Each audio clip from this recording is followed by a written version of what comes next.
Last night, my wife and I attended her company's holiday party. She is a cheerful woman, medium height, medium build, with blonde hair, brown eyes, and a great smile. Melanie Bolden. I'm Bob Bolden. We're both 35. I'm 6 feet tall, slim, fairly trim, dark hair and eyes. Some people say I have a dark side. I don't see it. I try to be fair. Sometimes that means being harsh. Sometimes it doesn't.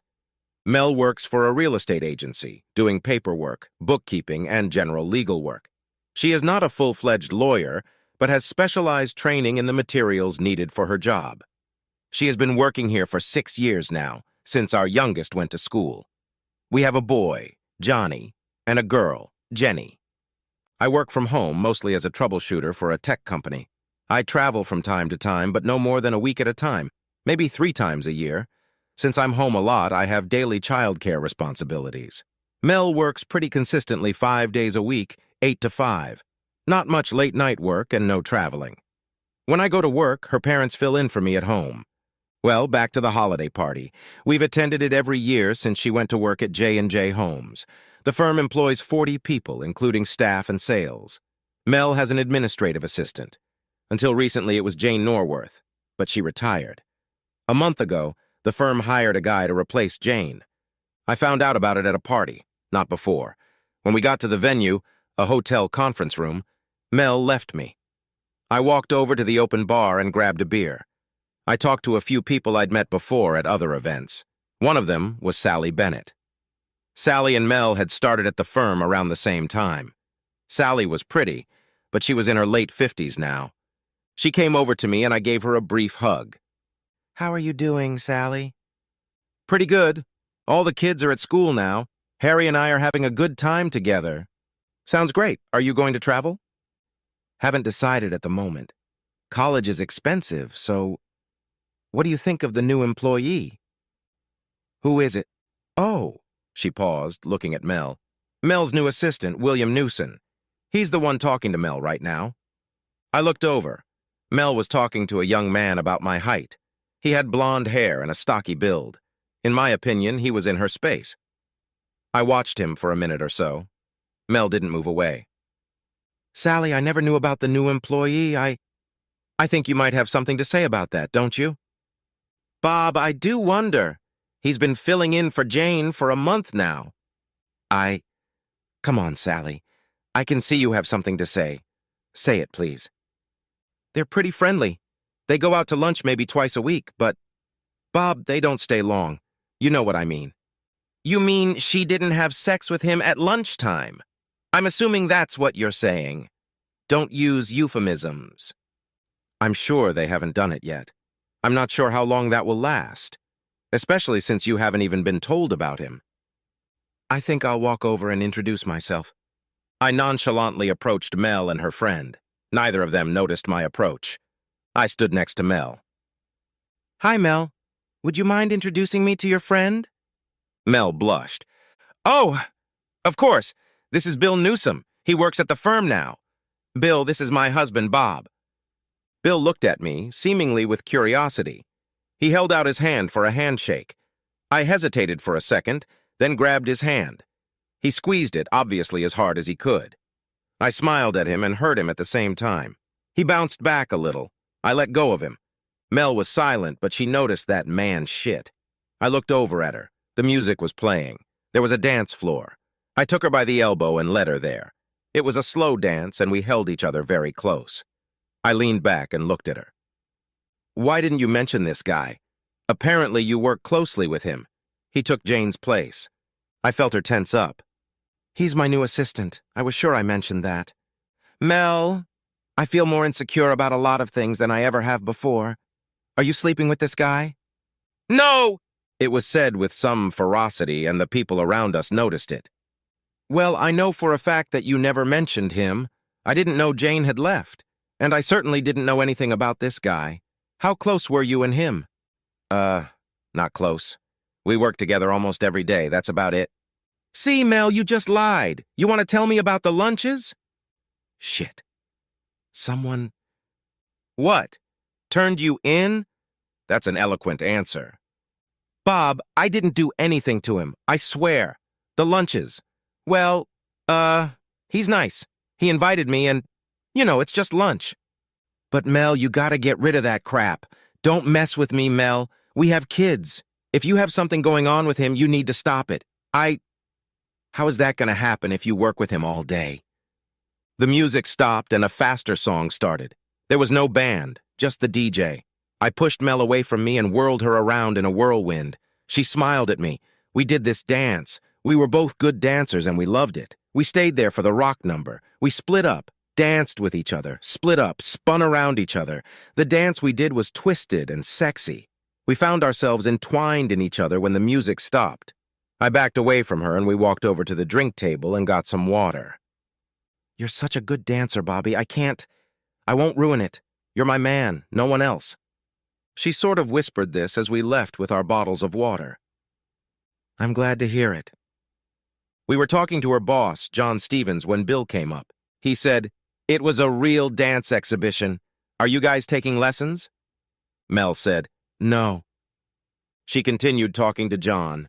I looked at Bill, smiled, and waved for him to come with me. As we were leaving, I heard John Stevens say, "Is there any trouble between Bob and Bill?" I didn't hear what she said to him. I walked Bill to the balcony exit, about 10 feet off the ground. The question of whether he would stay on the balcony was hanging in the air right now. He said, "Bob, I don't want any trouble here. Melanie and I are friends, and that's all there is to it." I hear what you're saying, but I don't believe it. I want to clear something up for you to avoid trouble later. I suspect that you and her are connected in some way that goes beyond what I would be comfortable with. In fact, I know that for a fact. You two should give it up, but I don't know how to do that if you work with her every day. Do you have any suggestions? I really like her. I think she likes me, as a friend. But just now, she's been abrupt with me, almost rude. I know Mr. Stevens noticed. I need this job, so I'll keep this situation in mind. It can be uncomfortable, but I'll just be a coworker. Okay. If I have any reason to suspect otherwise, I will have to take certain actions. Please don't drag us into this situation. I won't. I went back to the big room. Mel was talking to Sally. It looked like they had had a little spat. I was able to approach Mel again without her noticing me. Sally, however, saw me, and she abruptly stopped talking. "Hello, ladies. Everything all right?" Sally said. "Sure. Just a little discussion. About Bill, though." Mel said, "Bob, I saw you and Bill go out on the balcony. Is he, still on the balcony?" "Uh-huh. We had a frank conversation. The DJ started playing again, and I took Mel dancing. We did 3 more, ending with a slow song that pressed us against each other. I was horny and she was hot. It must have been noticeable because when it was over, we got a little applause, a little awkwardly. We left the party shortly afterward. The ride home went fine. Not much to say. When we walked through our door, she jumped on me, kissed me, and pushed me onto the couch. The kids were at her parents' house. I responded. After a few kisses, just like old times, I picked her up in my arms and carried her upstairs. It was one of those times when I treated her just like a sex toy. She was so turned on by it. "Just you, big boy. Just you for me." "That's good to hear. I guess I had to work for it, though." She smiled at me. "Maybe I should stir up your jealous side more often." After that night, I was less worried about Bill, but not really. 2 weeks went by, and I stopped by Mel's place of work on my lunch hour. Sally saw me walk through the door. She seemed worried. "Hey, Sally, is Mel here?" "Sure, I'll get her." "Don't worry, I'll surprise her." Now Sally was looking back at Mel's door. I walked down the hall, opened her office door. She and Bill were sitting on her couch next to each other, close, thigh to thigh. His arm was resting on the back of the couch, but not directly on Mel. But her hand was resting on his knee. I said in an even voice, "You two are uncomfortable." When they saw me, they looked far from comfortable. Mel said, "Hi, Bob. What are you doing here?" Her voice was shaking. "I wanted to see if you had a lunch date or maybe you wanted to eat with me." "Ia, I'd like to go with you." I turned to Bill. "You and I are going to have a serious talk, Bill, after work today. I'll meet you out front." Bill didn't say anything. He looked scared. The three of us stared at each other. John Stevens walked through the door. I guess this is Sally's doing. Is there a problem here? Maybe the one from the party? Yes, I believe there is a problem. I spoke in a dark voice. Mel said, There's no problem, Bob. There's nothing going on. You two certainly looked cozy until you saw me. I turned to John. Did you notice how cozy they are, John? He looked around at all of us. Bill, your employment here is terminated. You were on probation. Now it's not. Mel stood up quickly. No, John, that's not a solution to the problem. He's good at his job. There's nothing more between us. John said, Mel, I'm not an old innocent. I see what I see. Ever since the party, I've been expecting something like this to happen. And the fact that Bob came tonight just moved the timing of this event up a bit. Something unhealthy is developing here, and I'm not going to allow it in this company. Maybe nothing bad has happened yet. But Mel, can you honestly say that nothing ever will? Mr. Stevens, said Bill, I've done nothing to Mrs. Bolden but do our work. That's not fair. Stevens said, Do you two, you and Melanie, really want to continue this discussion? Mel said, No. I said, Well, why not? What happened? Stevens told Bill to get out. Bill left. He turned to Mel. Well, you or me? Mel said, Bob, Bill, and I. The other day we hugged and kissed. Mr. Stevens walked in as we were parting. He didn't say anything then. I'm so sorry. I don't know what came over me, but Bobby, that's all that happened. I said, Let's go to lunch. Maybe you could take the afternoon off. She did. We drove my car to a secluded place with Mexican food. No one from her office would be there. We placed our order. I asked Mel. So, I'd like an honest explanation, because despite my warning and the fact that we have small children, you were on your way to this guy's bed. Why, I really liked him. I was really attracted to him, and I don't know exactly why, but I was trying really hard to avoid these, awkward situations as much as I could. Mel, you hugged and kissed, and today you two were making out on the couch before I walked in. Sally was so awkward when I showed up. She blushed. Now he was gone. He was a temptation, the only one in our whole marriage. Now that he's gone, I'll be all right. But he's gone? He just doesn't work with you. But he's around. He knows your number, where you live, where you work. How should I know? Bobby, I love you. That was the only time. Maybe I should go to some therapy to figure out why. I'm certainly quite satisfied with you, sexually or otherwise. I nodded and we finished our meal. We went home and we slept together before I had to pick up the kids.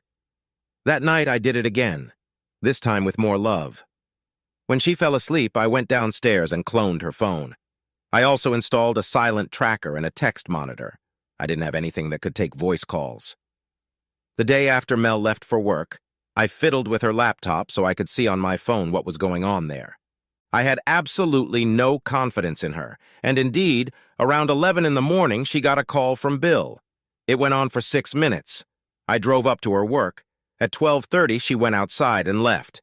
She ended up at a Starbucks on the other side of town. Billy was there waiting. She and he discussed something for about 20 minutes. Then she left.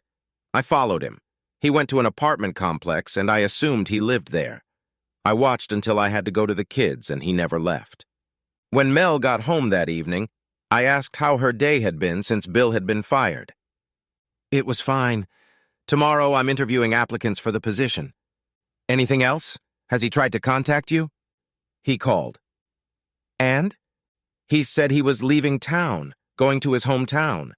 He asked me to meet him for coffee. I said yes. I said goodbye to him.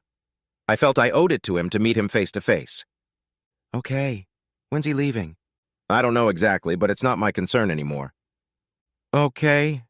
Uh-huh. It was Monday. I had a work trip scheduled for the following Monday through Wednesday. I decided to take precautions. I felt our marriage was nearing its end. I wasn't going to spend my days like on pins and needles wondering when Mel had this guy, or some other guy. But it would be so hard on the kids and on me if I didn't get custody. Besides, I loved her. She was a near-perfect wife and a wonderful mother. The rest of the week resulted in no further contact between them as far as I could see. Mel and I had a great weekend with the kids and spent 3 nights in bed together. She was a firecracker. I never got tired of her. I had 2 guys I knew who kept an eye on things when I went on a trip. It was in Pittsburgh, a 4-hour drive from here. I talked to Mel about the trip. Mel, any contact between you and little Billy would be unwise. Oh, don't I know that? He's probably gone by now anyway. I have kids. I realize you don't trust me. Well, you're right about that for the moment. Trust can be rebuilt. Mel and Billy had absolutely no contact during the trip. When I got back, I had a report that Bill was still living in his apartment, but as far as my boyfriend could tell, was just looking for a job. There were no phone calls between them either. There was one thing, though. Mel stopped at 7-Eleven on her way home from work on Monday. The guy said she came out with a soda and a bag. I got home on Wednesday. Mel met me at the door with a big hug and kiss. The kids ran out of the TV room and smothered me. I was happy. We ate dinner, put the kids to bed, and went upstairs. Mel said how happy she was to see me, and she showed it several times. I got pretty suspicious. Her reaction in bed was, a little strange. I couldn't figure out what was wrong, but when she fell asleep, I slipped out of the bedroom and searched the entire house with a device for electronics. I found a disposable cell phone. It was in a drawer in the kitchen along with several plastic food containers. I pulled it out, activated it, and cloned it onto my little device. I was pretty sure my marriage was over because why else would she have done it? It was 2 in the morning. I reviewed the material on my phone. There had been several calls to Bill's number. There were 2 messages back and forth. Mel texted Billy on Monday from her new burner phone. Billy called her right after that. Tuesday, there was a text and calls. The text suggested they meet Friday afternoon at Bill's apartment, 1:30 o'clock. Bill didn't show up for the show. I watched Mel drive up to his house. I watched as she got more and more frustrated when there was no answer. She started calling other apartments. Someone let her into the building. 10 minutes later, she was back on the street.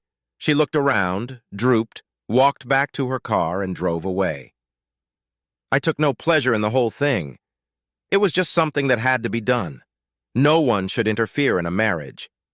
Mel was desperate for quite a while after Billy left her. She wrote to him and called him. He never responded. His cell phone no longer worked. His landlord vacated his apartment after he didn't pay the next month's rent and never opened the door. It turned out that his parents, who lived on the West Coast, had reported him missing. But it was a low-priority case, and the police here never seemed to bother with it. I had a buddy at the police department. I found out that his parents did contact his employer, and they were informed that he had been fired shortly before he disappeared. His wallet, Idaho, and credit cards were never found. However, one card was used several times in Phoenix, Arizona. It was then disabled for possible fraud. The bills were never paid. Bill closed his current account and took the cash just days after he was laid off. The cash was never found. There was $11,000 in change, a round sum that couldn't be ignored. All in all, it was a dead end. The case was dead. Mel kept the disposable cell phone. She still has it, but she's stopped checking it all the time like she did when he wouldn't let her in. That Friday night, when he didn't show up, I asked her if she wanted to go out to dinner with me and the kids. She said she wasn't feeling well. I made her some soup and took the kids out for pizza. She hadn't been feeling well all weekend. She stayed in bed. I slept with her but left her alone. She didn't sleep well. Mel went to work the next week. She checked the disposable phone every night, but nothing. She was frustrated. The following Friday after work and after the kids had gone to bed, I asked her what was wrong. She just looked at me for an unpleasantly long time. I didn't look away. I wondered what she had to say. I guess I was a little upset about what had happened to Bill. I liked him. I hope he's all right. I'm sorry, Mel, but maybe it saved our family. You had some, I don't know, serious problems with him. Why? Bob, my problems. She started crying, not crushing sobs, just tears flowing softly down her face. I said, "Oh, baby, he wasn't too worried about this job. He wasn't too worried about you either. He just wanted to get in your pants. He's a good guy, I made some mistakes getting close to him. I'm sorry. It just kind of crept up on me. I felt like I needed to. I felt like you didn't give me any space to deal with him. If you had that space, we'd be divorced by now. Is that what you want? I'm sure you could find him and join him. That could be arranged. Uh-oh. That was never what I wanted. I had some kind of connection with him, like a little magic in my life. It was never a threat to you. Well, not exactly. You were going to fuck him. That would have ended us. I wouldn't stand for it. It wasn't about sex. You give me great sex. I can't imagine better, but, he's just so sweet. Charming. He is. Did he insist on having sex with you? I bet he did. He was. He was lonely. He did suggest that we could have a little fun and no one would find out. But after the dance, he backed out. Did he really back out?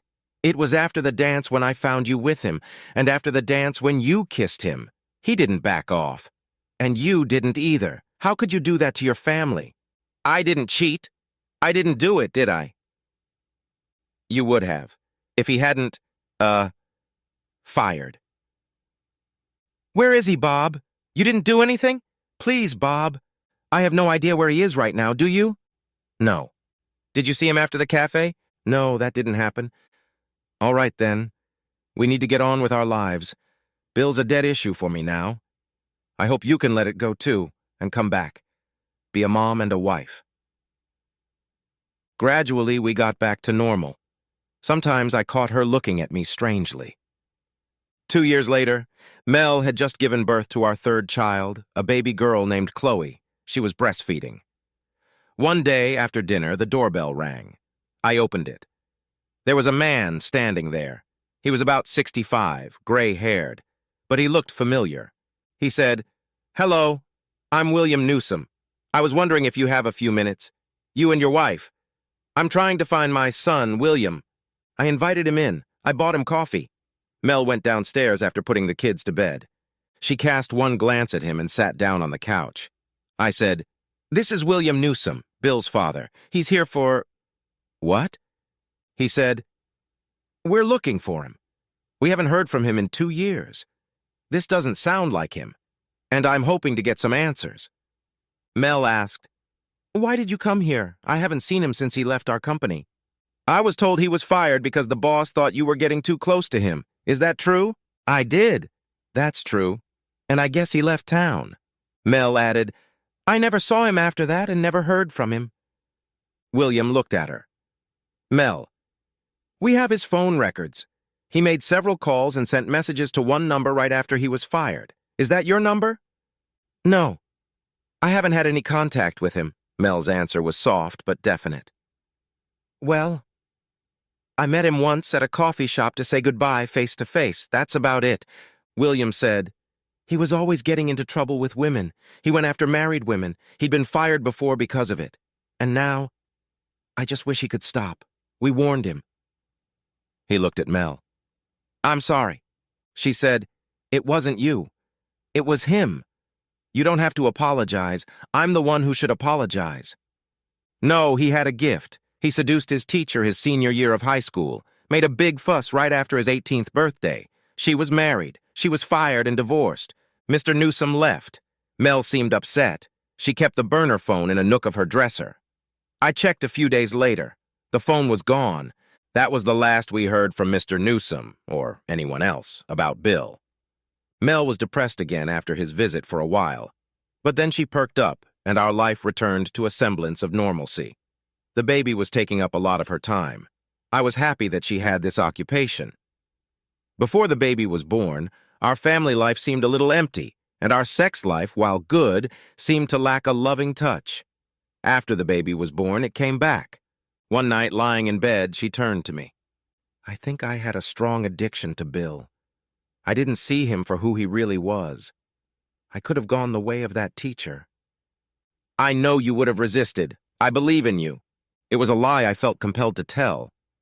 As I said in the beginning, some people believe I have a dark side. I disagree. I try to live a normal family life. That has always been my goal. Get married, have kids, raise them right. I do whatever is necessary to achieve that simple goal.